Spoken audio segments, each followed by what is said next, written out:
할렐루야. 아멘. 또 이 새벽에 아침에 가장 첫 시간을 또 하나님 앞에 드리고 또 하나님 말씀 가운데 하루도 하나님을 영화롭게 하는 그런 삶이 되기를 주님의 이름으로 축복합니다. 우리가 뭔가를 이렇게 소망하고 갈망하는 것들, 근데 그것이 이루어졌어요. 그러면 얼마나 기쁠까요? 그런데 내가 갈망한 것이 이루어졌을 때 정말 그것이 하나님이 원하시는 것일까? 근데 내가 정말 갈망하는 것이 이루어지긴 했는데 왠지 마음이 조금 한구석에 좀 찜찜한 그런 느낌들을 혹시 가져본 적이 있으십니까? 아니면 내가 원하는 것을 얻었기 때문에 이제는 다 얻었어 라고 해서 더 이상 어떤 생각이 들어도 그 생각들을 그냥 애써 무시하거나 지워버리는 그런 모습은 있지 않습니까?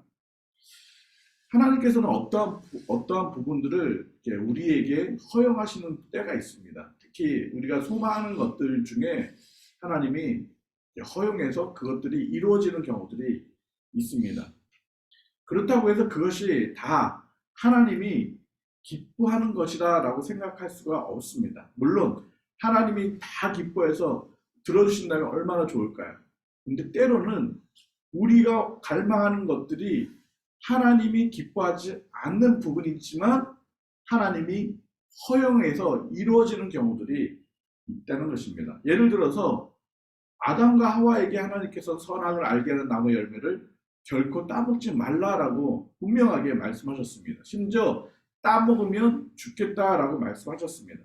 그런데 아담과 하와는 어땠습니까? 그 선악과를 보고 보암직도 하고 먹음직도 하고 특별히 이것을 먹게 되면 하나님과 같이 될 수 있다는 그 사단의 그 유혹을 듣고 나도 그렇게 될 수 있을까? 나도 그렇게 될까? 라는 그런 갈망 속에 따먹게 됩니다. 분명히 하나님이 경고하셨음에도 불구하고 아담과 하와는 선악과를 따먹었습니다. 왜 하나님께서 저지하지 않으셨을까요? 따먹지 못하게 분명히 경고하시고 매우 엄하게 말씀하셨는데 그 따먹는 순간 야 따먹지 마! 이렇게 왜 막지 않으셨을까요? 하나님이 아담과 하와가 따먹는 것을 모르고 계셨을까요? 분명히 하나님은 알고 계셨음에도 불구하고 그냥 그들이 하는 부분들을 허용하는 경우들이 많이 있습니다. 이스라엘 백성들이 왕을 세워달라고 하나님 앞에 떼를 씁니다. 그런데 하나님께서 그 왕을 세워달라고 떼쓰는 그 이스라엘의 그 모습을 보고 오늘 본문에 허용하는, 그 왕을 허용하는, 허락하는 그런 모습들을 보여주고 있습니다. 그런데 하나님께서 오늘 본문을 읽어봤는데 그 왕을 세우는 과정이 매우 치밀하게 하나님께서 계획하시고 또 진행하는 모습들을 볼 수가 있습니다. 비단 이 왕을 세우고 있는 이 사건뿐만 아니라 우리의 인생사에서도 우리가 어떤 일들을 진행하고 때로는 그것이 하나님께서 기뻐하지 않는 부분을 내가 행한다 할 때에도 하나님은 그 부분들에 간섭하시고 섭리하고 계시다는 것입니다. 그냥 알아서 해 내버려 두는 그런 부분이 아니라 하나님의 마음은 슬프고 아프지만 그럼에도 불구하고 하나님의 백성들이 그 길을 가는 동안에 하나님께서는 같이 섭리하신다는 것입니다. 그 과정들을 하나님께서는 보고 또 다스리시고 이끌어 가신다는 것입니다. 그래서 우리에게 우리의 삶 가운데 일어나는 여러 가지 일들, 그 모든 부분들을 통해서 하나님이 내 삶에 간섭하고 계시구나. 직접적으로 하나님의 뜻이 또 하나님의 섭리하심이 나의 삶 가운데 있구나. 그런 것들을 우리는 늘 인정하고 살아야 합니다. 물론 그것이 하나님이 기뻐하시는 뜻대로 갈 수 있도록 우리가 그렇게 하는 것이 가장 베스트지만 혹 그것이 하나님이 기뻐하지 않는 그 모습 가운데서 어떤 일들이 진행된다 할 때에도 그 가운데 하나님이 같이 임하고 계시다는 사실을 우리는 기억해야 할 것입니다. 그래서 우리뿐만 아니라 우리 주변에서 어떤 일들이 일어날 때 우리는 그 일들을 볼 때마다 그 가운데서 동일하게 역사하시고 섭리하고 계시는 그 하나님에 대해서 선포해야 되고 증거해야 되고 그 하나님이 계심을 그들에게도 알려야 하는 것입니다. 그래서 우리가 순간순간 하나님을 우리의 왕으로 섬기는 사람은 모든 일에 하나님의 다스리심을 받고 있다는 것을 우리는 분명히 기억하고 그 하나님 앞에 합당한 모습으로 나아가기를 힘써야 됩니다. 오늘 본문에 그렇게 하나님이 세우신 왕이 있는데 그 사람이 사울입니다. 본문 오늘 1절, 2절에 보면 사울에 대해서 아주 잘 소생하게 소개하고 있는 모습을 볼 수가 있습니다. 1절에 보면 사울은 베냐민 지파에 속해 있는 사람이다라고 표현하고 있습니다. 특히 그의 아버지는 기스라는 사람입니다. 그리고 기스는 유력한 사람이요 그의 아비엘의 아들이요 소르의 손자요 베고라스의 증손이요 아비아의 현손이며 베냐민 사람이다라고 이렇게 표현을 하고 있습니다.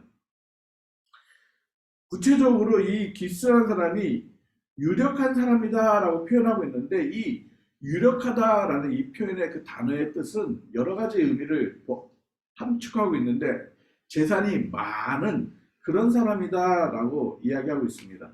오늘 본문에서도 이 기스에게는 사환이 있습니다. 그러니까 종이 있다는 것입니다. 이 종이 한 명만 있을까요? 아니죠. 많은 종이 분명하게 기스에게는 있습니다. 그렇다 보면 이 유력하다라는 말처럼 기스의 어떤 그런 경제력은 좀 이렇게 부한 그런 집안의 사람이라는 것입니다. 뿐만 아니라 이 유력하다라는 이 히브리어 단어에는 강력한 힘을 가지고 있다라는 그런 표현을 가지고 있습니다. 실제적으로 우리 성경에 곳곳에 보게 되면 사울의 집안에서도 강한 군사들이 이렇게 나타나는 그런 모습들이 볼 수가 있어요. 뿐만 아니라 사울 자체도 이렇게 용사로서 이렇게 준비되어 있는 그런 모습들을 볼 수가 있습니다. 그렇다면 이 기스라는 이 지파, 특히 이 지파는 이 땅을 베냐민 지파가 이렇게 땅을 분배받는 그 사건들 속에 다른 지파들보다 땅을 좀 많이 분배를 받게 됩니다. 왜 그러냐면 그 전쟁에 앞서서 나가서 싸웠던 부분들이 많았기 때문에 하나님께서는 그것을 기억하고 이 베냐민 지파에게 땅을 좀 많이 분배하는 모습들을 우리는 이미 잘 알고 있습니다. 그런 것들을 보게 되면 이 사울의 아버지 이 기스의 그 가문은 유력한 그 베냐민 지파에서도 그래도 어느 정도 영향력을 주고 있는 그런 사람이다라는 것을 지금 강조하고 있는 것입니다. 사실 우리가 어느 집안이냐라고 한다면 그 집안에 대한 내력들을 통해서 훌륭한 가문, 훌륭한 집안 이렇게 이야기합니다. 미국의 예를 들어보면 그 대통령이 나오는 그 가문들을 보면 어느 정도 이렇게 정해져 있는 가문처럼 보여지는 정말 훌륭한 가문에서 이렇게 대통령들이 많이 선출된다 이렇게 표현하고 있는데 지금 기스의 그 가문이 그런 정도로 정말 유력한 재산과 권력과 어떤 영향력이 많은 그런 가문입니다. 그러면서 이 구체적으로 또 2절에 이 사울에 대해서 이제 또 표현을 하고 있습니다. 사울은 어떠한 사람입니까? 먼저 준수한 소년이다라고 표현을 하고 있습니다. 준수한 소년이고 이 사람의 이스라엘의 모든 자손들 중에 그보다 더 준수한 자가 없다라고 정말 탁월함을 지금 보여주고 있습니다. 뿐만 아니라 외형적으로 키가 모든 백성들보다 어깨만큼 더 크다. 어깨만큼 더 크다는 적어도 일반 사람들보다 30cm가 더 크다는 것입니다. 우리 오집사님이 175 되시나요? 171? 자, 171에서 어깨만큼 더 올라가니까 30cm가 더 커요. 그러면 얼마나 될까요? 거의 2m 정도가 될 정도의 크기라는 거예요. 굉장히 커요. 등치도 크고 키도 커요. 그런데 얼굴도 잘생겼어요. 지금 사울에 대한 외모로 명확하게 지금 사울이 어떤 모습인지를 보여주고 있습니다. 그런데 이 준수하다라는 이 단어는 토부라는 히브리 단어를 사용하고 있는데 이 단어는 매우 좋다라는 단어를 표현하고 있습니다. 다시 말하면 이 토부라는 단어는 좋다, 또 선하다라는 그런 의미를 가지고 있는데 사울은 외형적으로도 키도 크고 잘생기고 외형적으로도 멋있지만 성품적으로도 좋은 그런 모습을 가지고 있습니다. 그것을 우리가 어떻게 알 수가 있냐면 사울이 아버지의 명령에 따라 무엇을 찾으러 갑니까? 잃어버린 암나귀 한 마리를 찾으러 갑니다. 물론 그 당시에 암나귀는 매우 귀한 재산 목록입니다. 그리고 이 암나귀는, 이 나귀는 정말 어떤 권세자들이 타는 그런 영광스러운 그 짐승이기 때문에 매우 가치가 있는 그런 짐승입니다. 그래서 기스는 잃어버린 이 암나귀를 찾으려고 사울을 보냅니다. 그런데 사울이 그 암나귀를 찾으려고 어떻게 하고 있습니까?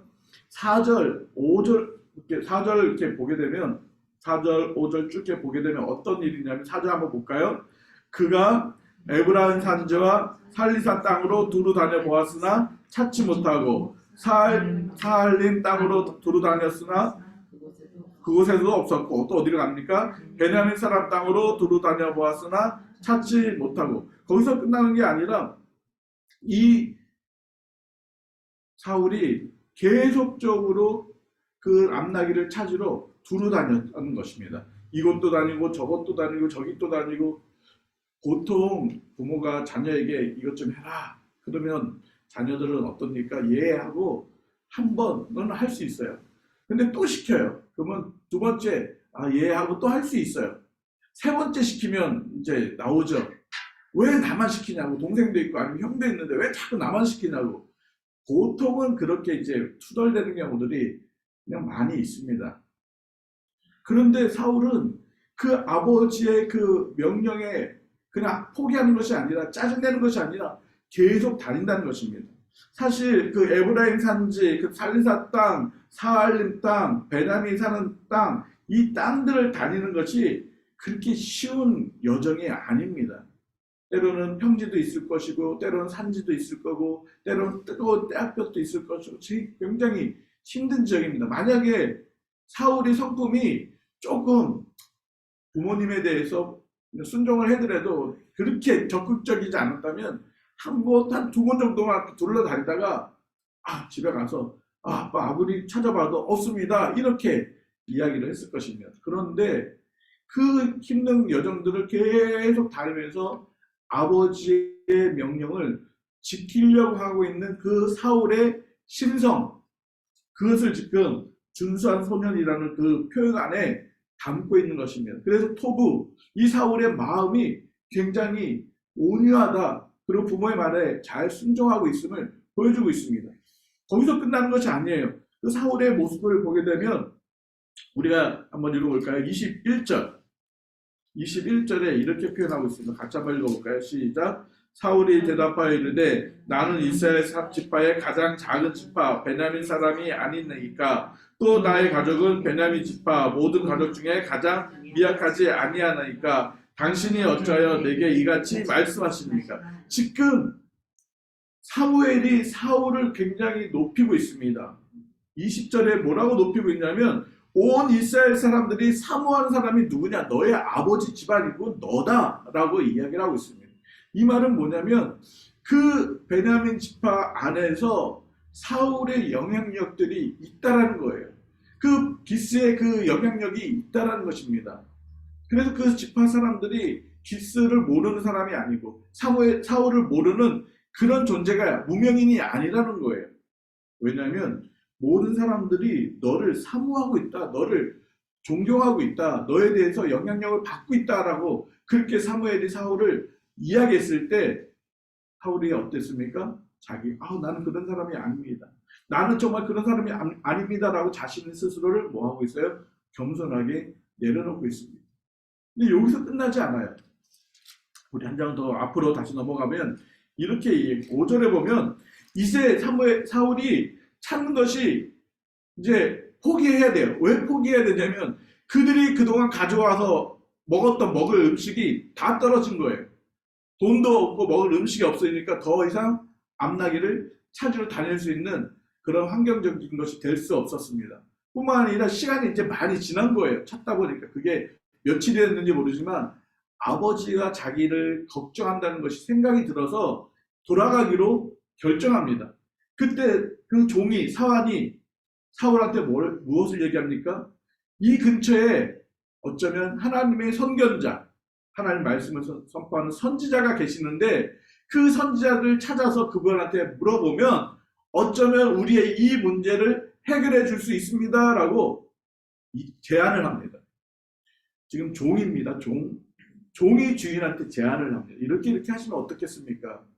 그럼 보통 어떡합니까?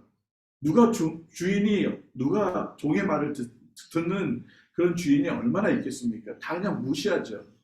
그런데 이 사환이 이 사울한테 그런 제안을 했을 때 무시하지 않았습니다. 근데 우리가 그 선견자한테 가려면 물질이 필요하거나 뭔가 드려야 되는데 우리는 가진 것이 없는데 어떡하냐? 도리어 의논하고 그 일들을 상의합니다. 여러분, 사울이 종의 그 말 한마디까지도 경히 여기지 않았던 그런 신성을 지금 준수한 토부, 좋은, 선한이라고 이 사울의 그 신성에 대해서 이야기하고 있습니다. 종의 말을까지도 함부로 경히 여기지 않는 그런 모습들. 뭐 부모님 말씀에 순종하는 거, 또 누군가 나를 칭찬해, 이게 겸손할 수는 있지만 가장 낮은 자기가 부리는 그 종이 말할 때 그걸 무시하지 않고 그 종의 말을 듣고 따라가는 그런 어떤 모습까지 있었던 이 사울의 모습을 보면 사울은 외형적인 것뿐만 아니라 심정으로 매우 사람들한테 존경을 받을 수 있는 그런 사람이라는 것입니다. 지금 하나님이 그런 사람을 지금 세우고 있는 것입니다. 그런데 왜 이렇게 구체적으로 다른 성경에 보면 어떤 사람을 소개할 때 그냥 한 단어 정도, 뭐 하나님과 뭐 거룩한 사람, 아니면 뭐 거룩하고 뭐 마음이 뭐 어떤 사람, 이 정도로만 표현하지, 이렇게 구체적으로 사울에 대해서 그 집안과 사울의 개인적인 외형뿐만 아니라 심성까지 구체적으로 표현을 왜 했을까요? 사울을 높이 띄우기 위해서 그랬을까요? 지금 하나님이 지금 이스라엘 백성의 요구대로 누구를 세웁니까? 왕을 세우고 있습니다. 근데 왕을 세우는데 야, 너희가 세울 왕은 이런 사람이야 라고 해서 정말 그 사울을 이렇게 높이 띄우기 위해서 그렇게 하나님께서 지금 말씀하고 있는 것일까요? 아닙니다. 우리는 사울의 결말을 알고 있습니다. 외형적으로 보기에 멋있고 집안이 훌륭하고 개인적으로 정말 그런 조건들을 다 갖고 있는 것들, 이것은 사람들이 보는 기준이라는 것입니다. 사람들은 이런 사람들을 왕으로 세우고 지도자로 세우고, 물론 하나님은 지금 사울을 왕으로 세우기 위해서 이런 것을 기준 삼아 세운 것은 결코 아닙니다. 물론 하나님은 이 사울이 이런 모습 안에서 더 좋은 왕이 되었으면 하는 갈망이 분명히 사울에게도 하나님은 갖고 계셨을 것입니다. 그러나 사울은 그 하나님의 계획을, 하나님의 그 섭리 가운데서 자기가 교만해지고 높아지고 결국은 하나님을 버리게 되는 그 결말을 우리는 잘 알고 있습니다. 사무엘이 표현했던 말씀 중에 하나님은 우리의 무엇을 봅니까? 중심을 보신다는 것입니다. 사람들은 외형적인 것을 봐요. 집의 가문도 보고 사람의 어떤 그런 모습도 보고 그 외형적인 어떤 그 아름다움도 보고 준수함도 보고, 보통 우리 젊은이들이 남자는 여자의 첫 얼굴의 그 외형적인 모습을 봅니다. 우리 여성들도 우리 젊은 남자들의 그 외형적인 또 조건적인 그런 환경적인 것을 봅니다. 보편적으로 이것들은 사람들이 보는 기준이에요. 그러나 결코 하나님은 하나님의 지도자를, 하나님이 세우신 사람은 외형적인 것으로 선택하지 않는다는 것입니다. 하나님께서 그러면 왜 사울을 왕으로 세우셨을까요? 사울이 아니더라도 누군가를 하나님은 왕으로 분명히 세우셨을 것입니다. 근데 하나님이 왜 왕으로 지금 왕을 세우고 있는 것입니까? 우리 오늘 읽었던 말씀 16절 말씀을 같이 한번 읽어봤으면 좋겠습니다. 16절 말씀 시작. 내일 이맘때 내가 베냐민 땅에서 한 사람을 내게로 보내리니 너는 그에게 기름을 부어 내 백성 이스라엘의 지도자로 삼으라. 그가 내 백성을 블레셋 사람들의 손에서 구원하리라. 내 백성의 부르짖음이 내게 상달되었으므로 내가 그들을 돌아보았노라 하셨더라. 하나님께서 지금 이스라엘 백성들의 그 떼쓰고 있는, 하나님은 원치 않으셨지만 그들이 왕을 달라고 했을 때 이 왕을 지금 세우시는 그 이유는 내 백성이기 때문에 그렇습니다.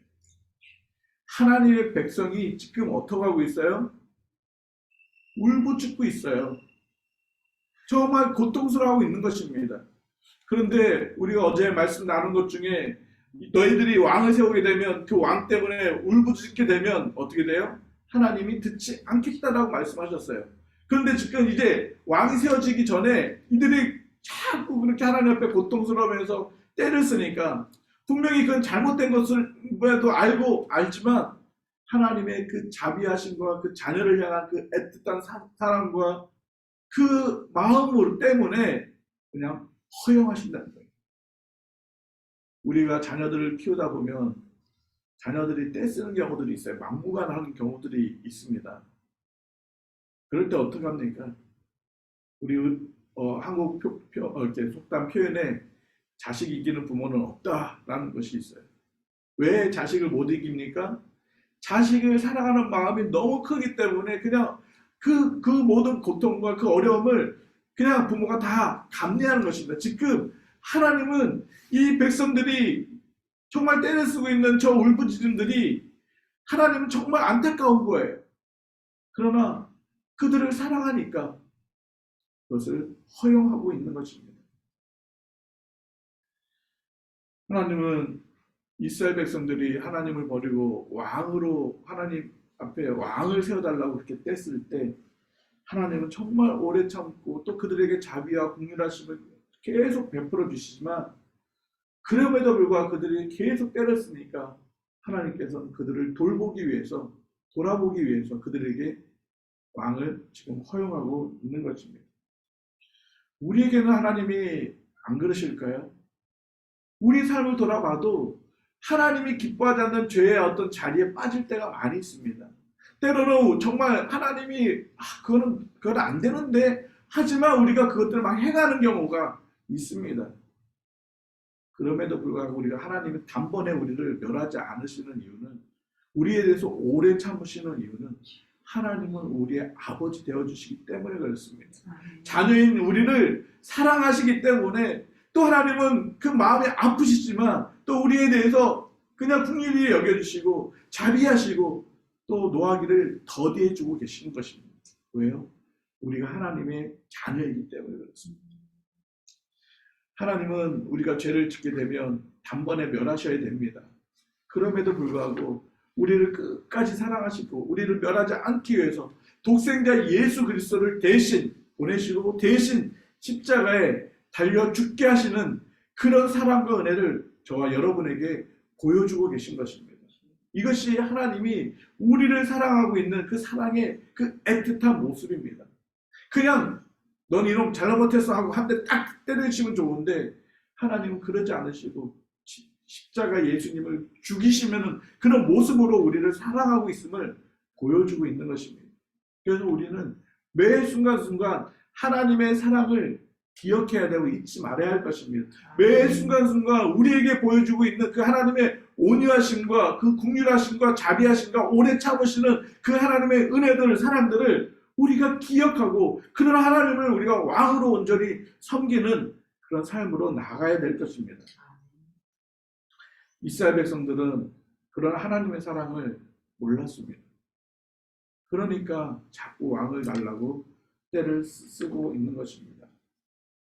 이처럼 하나님께서는 이스라엘 백성들에게 왕을 세우는 것을 결정하셨고 그 왕의 한 사람으로 지금 사울을 선택해서 나아가고 있습니다. 그 나아가고 있는 그 계획 가운데 사무엘은 그 왕이 누군지 몰랐어요. 그래서 하나님께서는 사무엘에게 직접적으로 말씀하십니다. 15절 말씀 같이 한번 읽어볼까요? 사울이 오기 전날에 여호와께서 사무엘에게 알게 하여 이르시되, 뭘 알게 하셨습니까? 이스라엘 백성들에게 왕으로 누구를 세울지 세우게 될 그 왕이 누군지를 알게 하셨다는 것입니다. 그 왕이 바로 사울이라는 사실을 사무엘은 이미 알게 되었고 자기를 찾아오는 그 사울을 기쁘게 진심으로 웰컴하고 있습니다. 그것을 우리가 어떻게 할 수 있습니까? 사무엘이 제사를 드리고 나서 얻는 가장 좋은 부위를 미리 준비해서 음식을 만드는 사람에게 주고 그것을 잘 요리해서 누구한테 줍니까? 가장 좋은 것을 사울에게 주고 있습니다.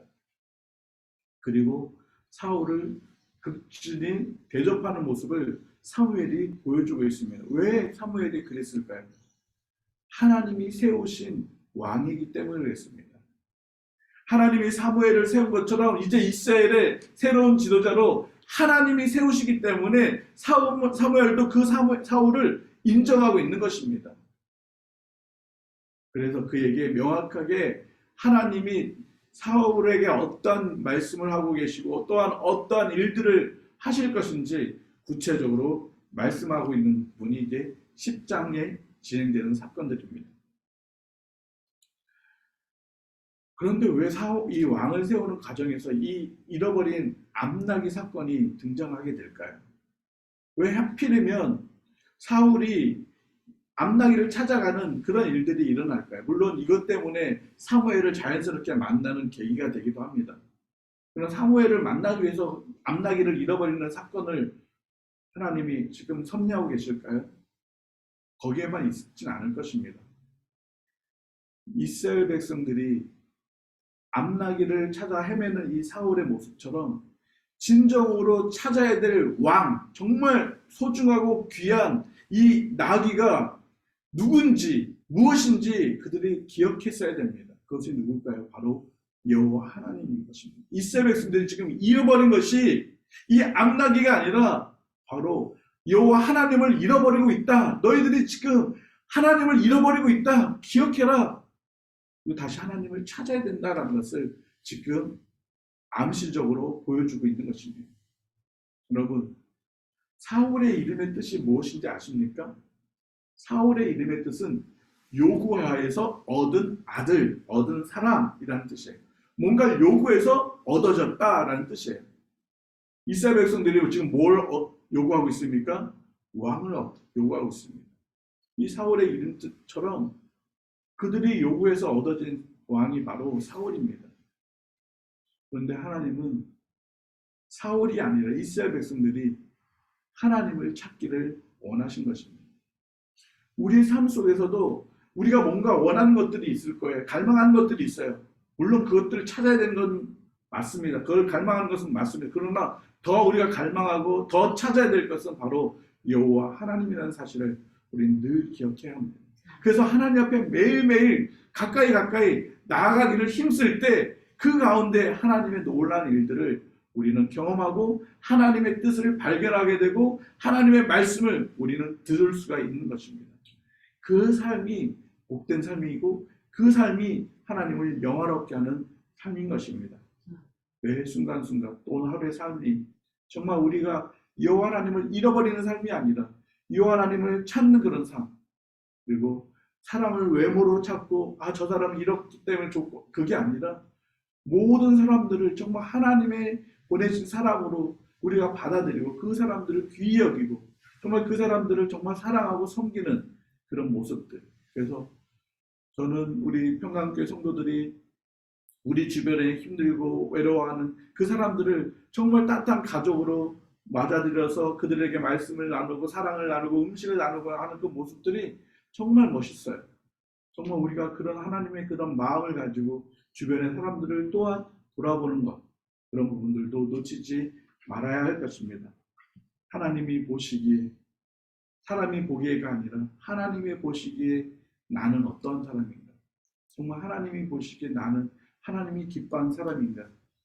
외모로 사람들이 당신 정말 멋있는 사람이에요 라고 칭찬할 줄 모르지만 하나님이 보시기에 어떤 사람인가? 우리는 우리 스스로를 한번 돌아봐야 할 것입니다.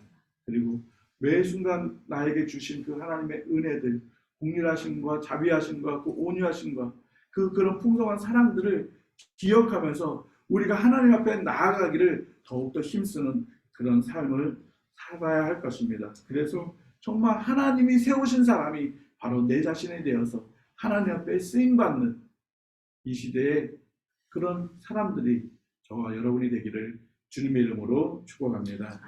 시간에 같이 기도드리겠습니다. 하나님의 자비하심과 긍휼하심, 오래 참으심, 온유하심, 그 하나님의 사랑과 그 무궁하신 그 인자하심들이 날마다 나에게 임해 주시고 나에게 베풀어 주신 그것을 인하여 너무너무 감사합니다. 그런데 하나님의 그 크신 사랑과 은혜들을 잊어버리고 하나님 내가 원하는 대로 내가 욕심대로 나의 정욕대로 살아가고 있지는 않습니까? 하나님 그래서 하나님을 잃어버리고 있는 삶이 하나님 우리의 삶이라면 돌이키게 하여 주시고 늘 하나님을 찾고 하나님 앞에 가까이 나아가기를 힘쓰는 그런 삶이 되어질 수 있도록 도와주시옵소서. 사람이 보기에 좋은 사람이 아니라 정말 하나님이 보기에 기뻐하는 저희들의 삶이 되어질 수 있도록 도우시고 매 순간순간 정말 하나님 앞에 쓰임받는 하나님이 특히 사용하시는 그런 삶으로 드려질 수 있도록 오늘 한 날도 저희들을 사용하여 주시옵소서. 예수 그리스도의 이름으로 기도드립니다. 아멘.